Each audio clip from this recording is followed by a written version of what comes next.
Ayun guys, oh, naglaga tayo ng bayabas saka dahon ng yan, avocado. So medyo malabo yan. Layo natin ng konti. Yan guys, oh.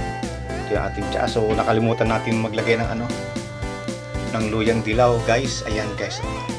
So yan ang ating gagawin tsaa guys, oh. Dahon ng bayabas saka ito, dahon ng avocado. Yan, maganda daw yan guys. Yan, try nyo. Ayan guys, so medyo mausok. So nalagyan ng ano yung ating cam, nalagyan ng pawis, napawisan ang ating cam. Ayan guys, oh.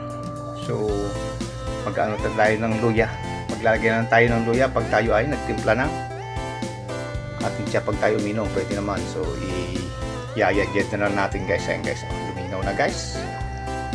Ayan guys, try nyo guys. Ayan. Thank you for watching. Hanggang sa muli. Thank you. Bye-bye.